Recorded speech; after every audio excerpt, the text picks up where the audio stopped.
انجیل ہو یا اور کتابیں ہوں، وہ سب کی سب اسی رمضان مبارک کے مہینے میں نازل کی گئی ہے۔ تو ان آسمانی کتابوں کا تعلق اس مہینے سے بہت گہرا ہے میرے بھائیوں۔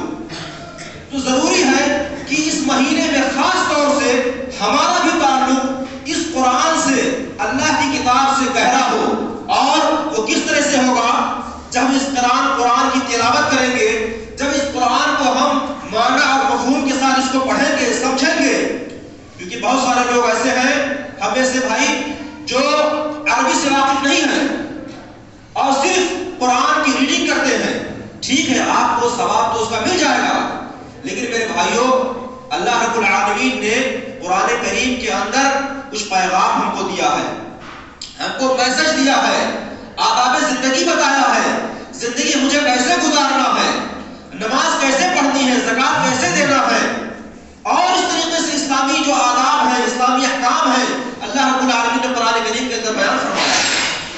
بھائیوں قرآن کریم اب تو قرآن کے مطالب کا ترجمہ ہر زبان میں اویلیبل ہے، ہر زبان میں موجود ہے۔ اردو جانتے ہیں اردو میں پڑھیے، ہندی جانتے ہیں ہندی میں پڑھیے، بنگلہ جانتے ہیں بنگلہ میں پڑھیے، آپ ہر زبان کے اندر بہت ہی آسانی کے ساتھ دستیاب ہے میرے بھائیوں۔ تو آپ کو چاہیے کہ اس مبارک مہینے میں کچھ نہ کچھ ضرور قرآن کو ترجمے کے ساتھ پڑھیں، تاکہ آپ کے اندر فہم پیدا ہو، آپ کے اندر شعور پیدا ہو کہ اللہ رب العالمین آپ سے کیا کہنا چاہتا ہے، اللہ رب العالمین نے آپ کو کیا احکامات دیے ہیں، وہ سمجھ میں آئے آپ کو۔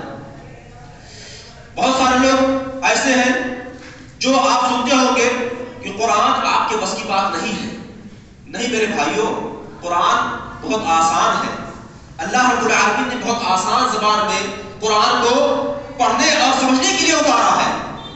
اگر اللہ رب العالمین نے قرآن کو ایک خاص طبقے کے لیے اتارا ہوتا تو کیا فائدہ ہے؟ صرف ایک خاص طبقوں کو اللہ قرآن کو مخاطب کرتا، لیکن اللہ رب العالمین کتنی جگہوں پر اللہ تعالیٰ کہتا یا ایھا الناس، اے لوگوں، اے ایمان والو، مخاطب کرتا ہے لوگوں کو۔ تو میرے بھائیوں قرآن بہت آسان زبان میں اللہ رب العالمین نے نازل کیا ہے۔ ضرورت اس بات کی ہے کہ قرآن سے اپنا لو لگائیے، قرآن سے اپنا تعلق پیدا کیجیے۔ بہت سے لوگ قرآن سے لوگوں کو دور کرنا چاہتے ہیں تاکہ وہ قرآن کے معنی مطالب نہ سمجھ سکے اور ان کی اندھ بھکتی جسے کہتے ہیں نا، اندھ بھکت بنانا چاہتے ہیں کہ جو ہم کہیں وہی ہم مانیں اور قرآن پڑھیں گے تو ہم سے سوال کریں گے، تو وہ قرآن سے دور رکھنا چاہتے ہیں میرے بھائیوں۔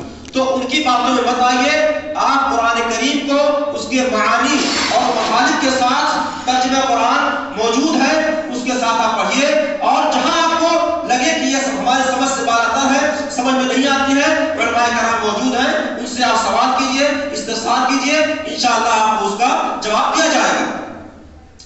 اس طریقے سے میرے بھائیوں اللہ رب العالمین نے فرمایا وَنُنَزِّلُ مِنَ الْقُرْآنِ مَا هُوَ شِفَاءٌ وَرَحْمَةٌ لِّلْمُؤْمِنِينَ، اور ہم اس قرآن کریم میں ایسی چیزیں نازل کرتے ہیں، یعنی قرآن کریم کا نزول شفا ہے۔ وَنُنَزِّلُ مِنَ الْقُرْآنِ، قرآن میں سے ہم وہ چیزیں نازل کرتے ہیں جو مومنین کے لیے شفا ہے اور رحمت ہے۔ بھائیو شفا کیسے ہے؟ شفا کی دو قسمیں ہیں۔ ایک شفا ایسا ہے، ایک امراض کی دو قسمیں ہیں، جیسے کہ جسمانی امراض لاحق ہوتے ہیں انسان کو، اسی طریقے سے روحانی امراض لاحق ہوتے ہیں۔ نفاق ہے، اسی طریقے سے ریاکاری ہے، اسی طریقے سے جھوٹ بولنا ہے، غیبت ہے، چغلی ہے، یہ سب بیماریاں ہی داخل ہیں۔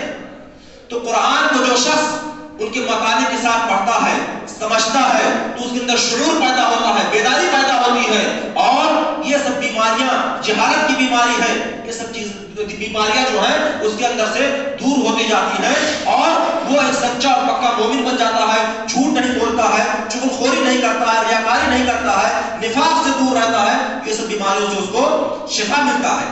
اسی طریقے سے جسمانی بیماری سے بھی انسان کو شفا ملتا ہے۔ آپ نے دیکھا ہوگا کہ بہت سارے لوگ بیمار ہوتے ہیں جس کو جن کا جو ہے، جس کے اوپر جن کا سایہ ہوتا ہے، یا ویسے ہی امراض لاحق ہوتی ہیں تو اس پر جو رقیہ کیا جاتا ہے، بند کیا جاتا ہے، اور وہ شفایاب ہو جاتا ہے۔ رسول اللہ صلی اللہ علیہ وسلم کو بھی ایک مرتبہ نماز رسول اللہ صلی اللہ علیہ وسلم پڑھا رہے تھے، اس وقت رسول اللہ صلی اللہ علیہ وسلم کو ایک بچھو نے ڈنک مارا، تو تو آپ نے کیا کیا؟ نمک اور پانی منگوایا. یاد رکھ لیجیے یہ بہت اچھی چیز ہے. یہ نمک اور پانی منگوایا رسول اللہ صلی اللہ علیہ وسلم نے, اور نمک اور پانی کو اس جو ڈنک والی جگہ پر لگاتے رہے اور اس پر قل هو اللہ احد اور معوذتین یعنی قل اعوذ برب الناس اور قل اعوذ برب الفلق پڑھ کر کے دم کرتے رہے یہاں تک کہ آپ کو شفا مل گیا, وہ درد جو تھا وہ ختم ہو گیا, دور ہو گیا.